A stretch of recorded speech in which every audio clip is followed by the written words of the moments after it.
Bonjour, Clarine Bouteilly. Aujourd'hui, je vais vous parler de l'amour. Comment faire la différence entre l'attachement, l'amitié amoureuse, de l'affection ou le vrai. J'ai eu envie de vous parler de ce sujet qui me tient à cœur, car en ce domaine, j'ai manqué, comme qui dirait, de chance dès le départ. Alors maintenant que vous me connaissez, la chance n'existe pas en vérité et elle s'attire plutôt par une question vibratoire et surtout de pensée. Pour ceux qui me suivent depuis longtemps, vous avez vu mon évolution dans la vie et les changements de mes croyances notamment.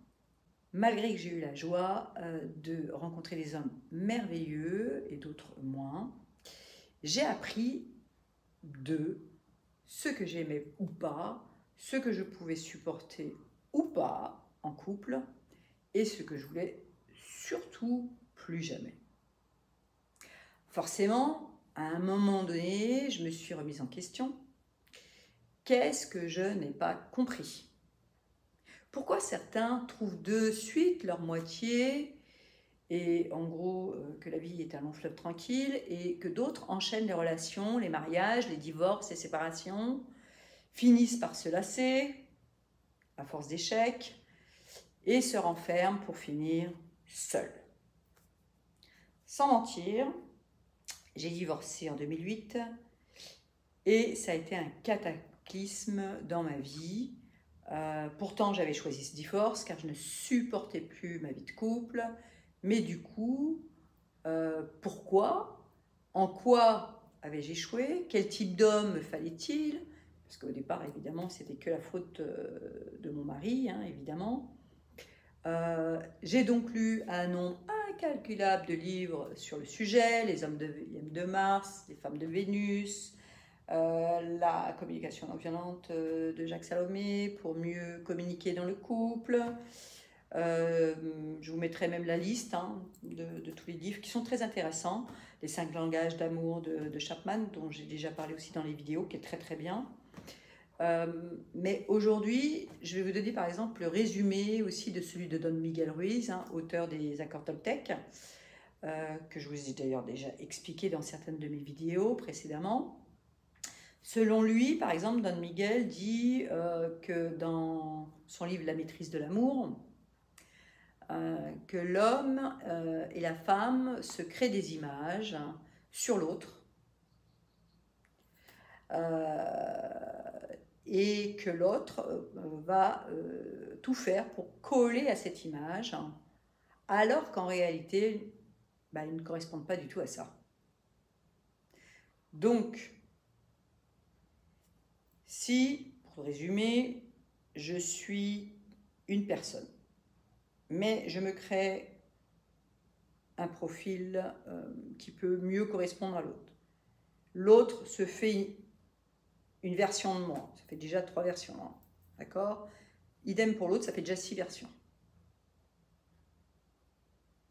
Donc on est déjà dans 6 images entre 2 personnes qui se mentent bien entendu l'une à l'autre et ne sont pas conscients de la relation qui est construite en réalité sur de la peur. La peur de quoi? La peur de ne pas plaire, la peur même de déplaire, la peur de se laisser quitter, de se faire abandonner. Elle est fondée donc forcément sur une non-vérité. Parce qu'ils ne parviennent pas à voir et à trier le tout dans ce brouillard, comme dit Don Miguel. L'homme et la femme possèdent une image extérieure à eux-mêmes, qu'ils projettent sur les autres. Mais ils en ont une autre à l'intérieur, quand ils sont seuls. Donc nous voyons bien qu'il existe différentes facettes de chacun. Louise Bourbeau, dans son livre Les 5 blessures, parle de masque qui est construit à partir de blessures de l'enfance et qui s'active dans le couple. Nos images ou masques ne sont remis en question que lorsque nous commençons à interagir avec les autres et que nous subissons cette interaction avec le monde extérieur. En réalité, le jugement de l'autre ou d'autrui peut nous faire plonger dans un vrai enfer, selon Don Miguel.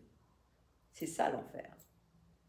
Voilà pourquoi il est important, notamment pour un enfant, hein, de recevoir des compliments de sa famille, de ses parents, de son entourage, afin de limiter les blessures d'enfance. Autrement, il va se construire petit à petit sur ces blessures qui vont être réactivées à l'âge adulte par l'autre, et notamment dans le couple.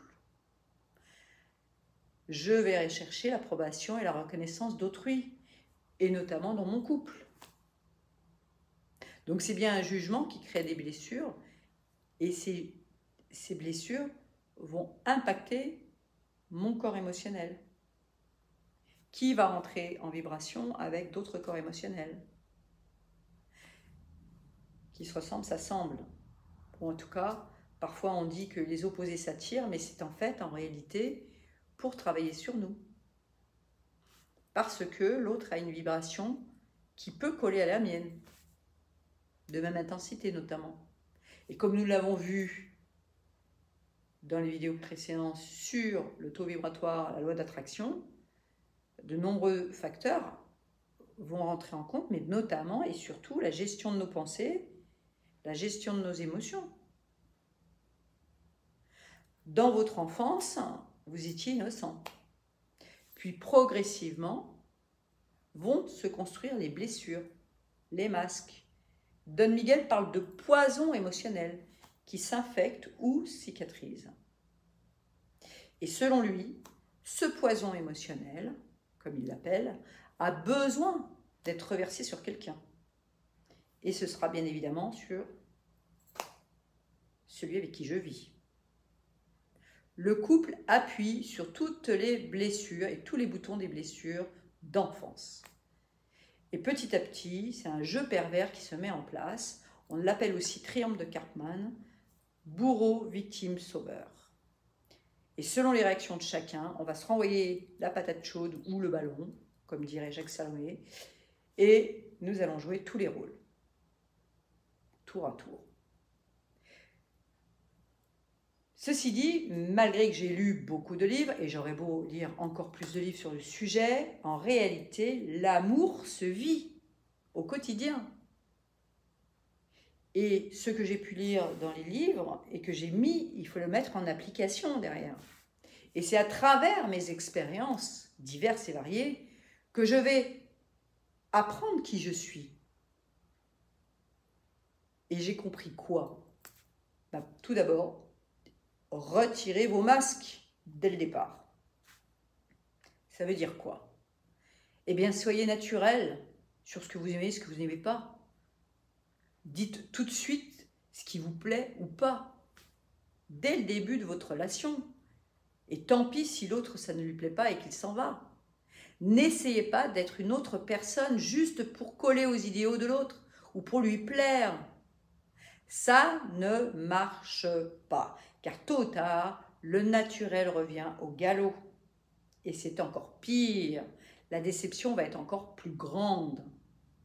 Alors ça demande quoi? Ça demande de bien se connaître.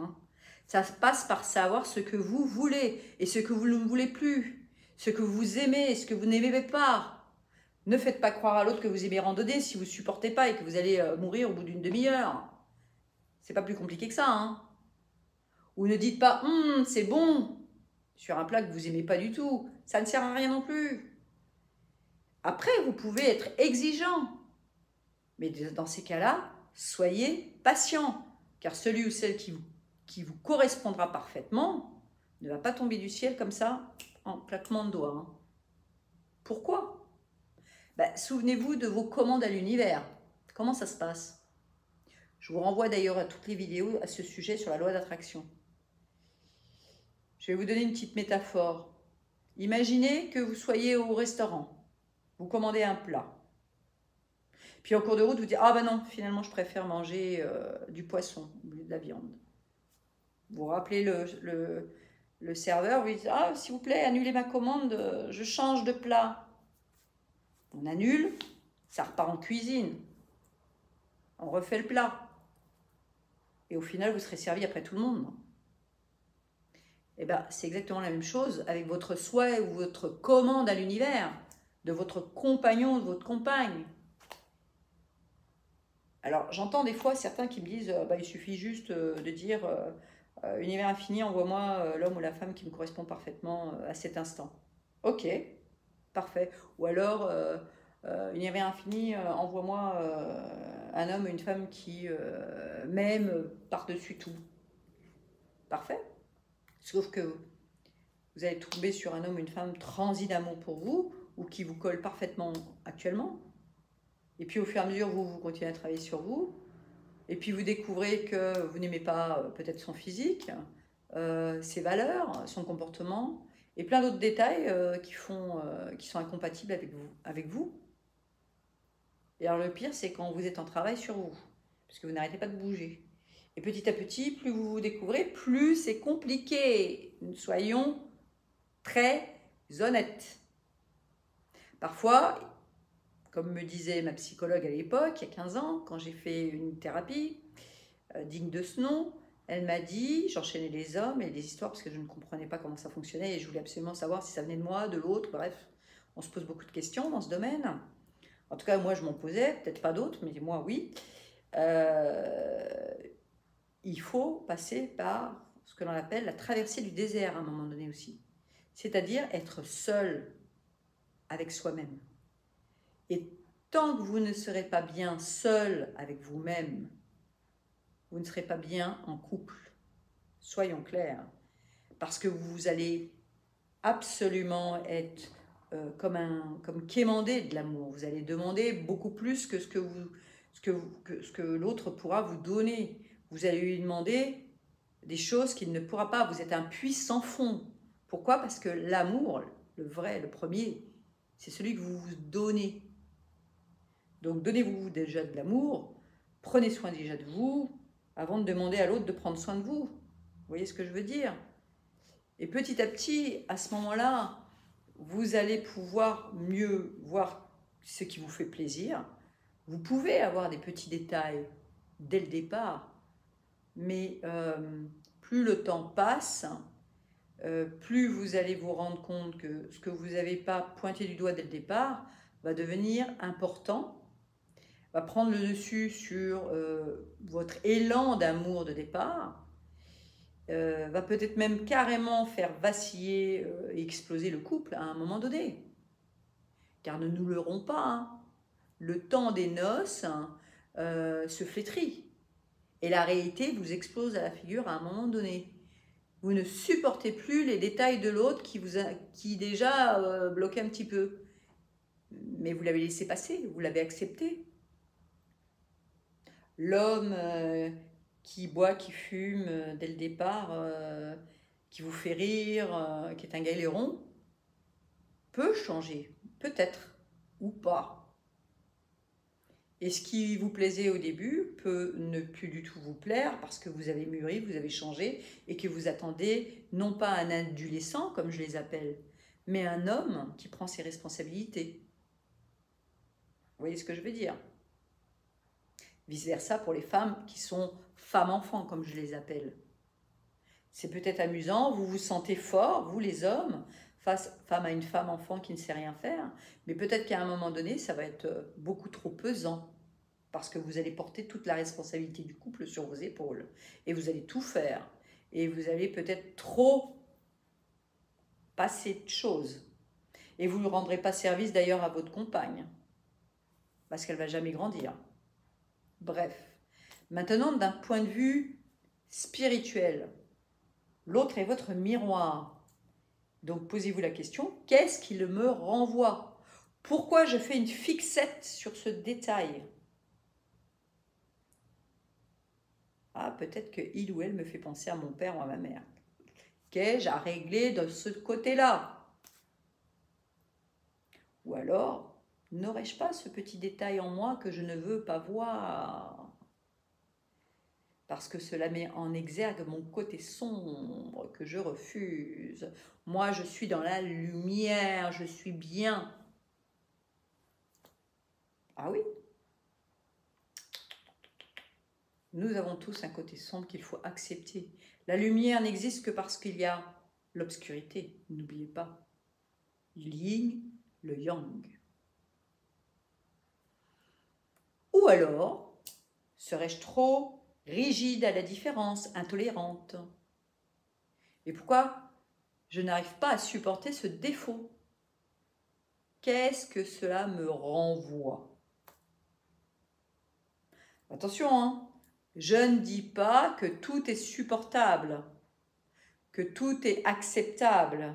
Je ne suis pas obligée d'accepter pour autant le travers ou le défaut réel de la personne. Hein. Il y a quand même des défauts un peu plus difficiles que d'autres. Moi, personnellement, j'ai vécu 12 ans avec un bordélique, après 26 ans avec mon père qui l'était aussi. Je rêvais d'harmonie. Hein. Ça ne veut pas dire pour autant que je suis maniaque. Un peu de bordel, un peu de bazar, ça fait de la vie, pas de souci. Mais que l'autre empiète sur mon territoire un peu trop, et que je me sente étouffée, ou que je devienne au service de l'autre un peu trop, parce qu'il y a ces affaires qui traînent, ça devient compliqué. Quand je vivais avec mes ados, rien de pire que les ados dans ce domaine pour apprendre. J'ai regardé l'émission Super Nanny, hein, je vous le dis, hein, et j'ai laissé les chambres de mes ados en désordre, hein, tant que ça n'empiétait pas sur la pièce commune. Bon, pour mon ex-mari, ce fut beaucoup plus compliqué, j'ai pas trouvé. Je vous passe les détails de tout ce que j'ai essayé, c'est moi qui craquais en premier. Bon, du coup, que faire quand vraiment ça vous pose problème? Et si l'autre ne veut rien faire, bah posez-vous la question.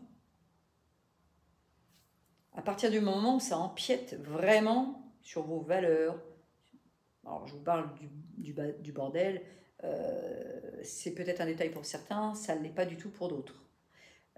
Après, on peut aller sur les sujets de fidélité, d'infidélité, ou autres, hein, ou de responsabilité. Il y a beaucoup de choses qui font un couple. Le principal, c'est de voir si ça vous fait criser, si vous vous sentez obligé après de faire les choses. Dans le domaine, par exemple, des détails, le dentifrice pas rebouché. Bah oui, mais en même temps, ça sèche hein, quand même, les dentifrices après. Hein. La vaisselle pas rangée. Ah, c'est toujours le même qui le fait et qui range, qui s'en occupe. Les vêtements qui traînent partout. L'autre devient l'homme ou la femme de chambre. Les emballages vides dans le frigo ou les placards. Il n'y a rien de pire que de ça, que de se rendre compte que j'avais envie de manger un gâteau et il n'y en a plus. Qui sait qui ne l'a pas mis sur le tableau des courses? La caisse des chats. Toujours pas faite. Comme pour le ménage. Hein. Toujours les mêmes qui s'y collent. Quoique, aujourd'hui, je vais vous dire, il y a quand même des solutions. Hein. Les bip bip. C'est ma fille qui m'a donné l'astuce. Je la remercie d'ailleurs en passant. Salut ma chérie.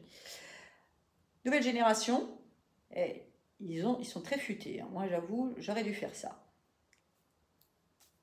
Vive les alarmes sur Google pour les tâches ménagères de chacun.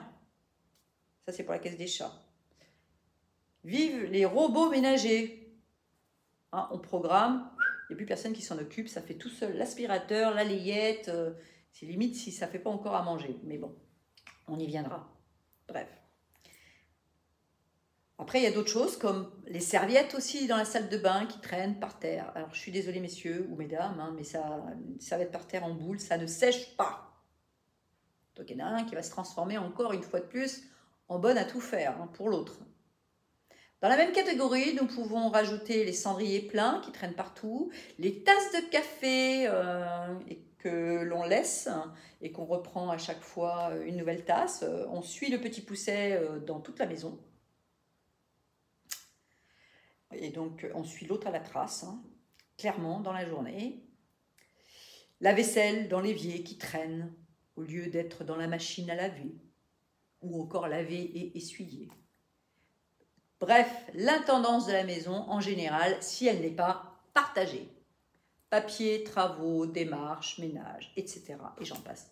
Donc on l'a compris, vivre à deux, c'est pas si évident que ça.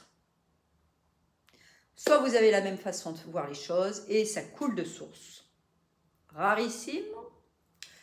Soit l'univers va vous envoyer un compagnon ou une compagne qui va faire exprès d'appuyer sur tous les boutons qui vous dérangent et vous allez devoir travailler sur vous à tous les niveaux. Il va être votre miroir. Il va vous faire exploser, douter, criser, vous remettre en question. Et là, très sincèrement, ça passe ou ça casse. Et c'est là aussi où vos sentiments vont s'envoler ou surmonter le chaos. Alors, c'est pas évident parce que certains n'ont pas de modèle de couple spécifique. Enfants orphelins, abandonnés, de parents divorcés, enfants maltraités. D'autres, au contraire, vont coller à celui de leurs parents et trop idéaliser le couple. Alors, où vous situez-vous, vous? Car entre le modèle de l'autre et le vôtre, vous allez devoir concilier et en faire un à vous. Parfois, certaines valeurs profondes, ancrées, ne vont pas être négociables. Dans certaines cultures, la monogamie est essentielle. Pour d'autres, la polygamie, aucun souci. Certains sont libertins. Certains sont naturistes. Ce sont quand même des valeurs très différentes. Aussi, il va bien falloir réfléchir qu'est-ce que je concilie et qu'est-ce que je ne concilie pas parce que ça va vraiment à l'inverse de mes valeurs.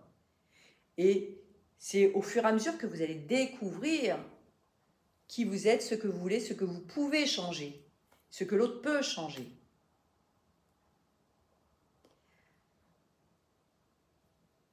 Et c'est vos croyances qui vont au fur et à mesure être mis en question et qui vont attirer à vous la bonne personne à un moment donné.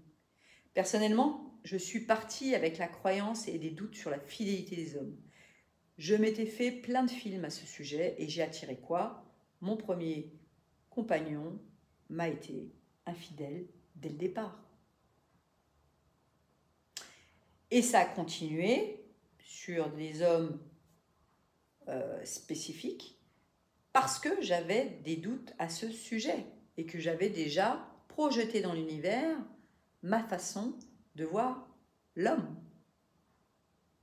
J'ai commencé à remettre en doute mes croyances quand j'en ai eu marre. Sans compter ce que je pensais de moi. Avais-je le droit à l'amour? Et oui, avec le caractère que j'avais, dixit ma famille, t'as un sacré caractère, qui va te supporter? Ok. Puis ensuite, moi, ma culpabilité. J'ai divorcé, j'ai laissé un homme en dépression. Avais-je le droit d'être heureuse alors que lui ne l'était pas? Etc., etc., etc. Je vous passe tout le parcours. Il a fallu un moment donné, par force, d'échec en échec sentimentaux, que je fasse le point. Et vous? Où en êtes-vous aujourd'hui? Avez-vous compris comment vous fonctionnez? Êtes-vous plus tolérant? Êtes-vous prêt à concilier? Ça demande quoi, un couple? Ça demande de se connaître. Ça demande de s'arrêter, de faire une traversée du désert et de se retrouver avec soi-même aussi parfois. Parce que souvent, nous sommes en couple pour de mauvaises raisons. Financièrement, ne pas être seul, pour des raisons matérielles ou par peur de finir et de vieillir seul. Alors que les vraies raisons, les bonnes raisons, besoin de partager chaque moment de sa vie avec justement le moindre des petits détails, se construire des souvenirs et des anecdotes à raconter à nos petits-enfants, se blottir l'un contre l'autre chaque soir, parler des heures, de tout, de rien, refaire le monde. Sentir son cœur vibrer pour un oui, pour un non, alors que les jours passent. Se construire un monde à deux que les autres ne peuvent pas comprendre. Sourire à la vie, parce que l'autre est là et qu'il existe et qu'il fait partie de sa vie, malgré des fois parfois la distance. Savoir qu'il ou qu'elle sera là, quoi qu'il arrive. L'éloignement et le temps n'ont pas de prise sur les sentiments. Et alors, ce sera une évidence que c'est certainement ça, l'amour.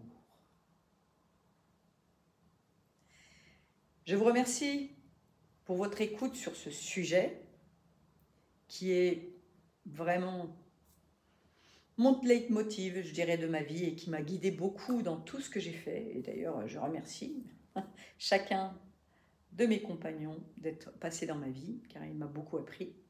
Et vous, qu'est-ce que vous en pensez de tout ça? C'est quoi l'amour pour vous? Où est-ce que vous en êtes? N'hésitez pas à me mettre des commentaires, des likes, partager cette vidéo. Je vous dis merveilleuse semaine à vous, profitez, aimez, car il n'y a rien de plus grand que d'aimer.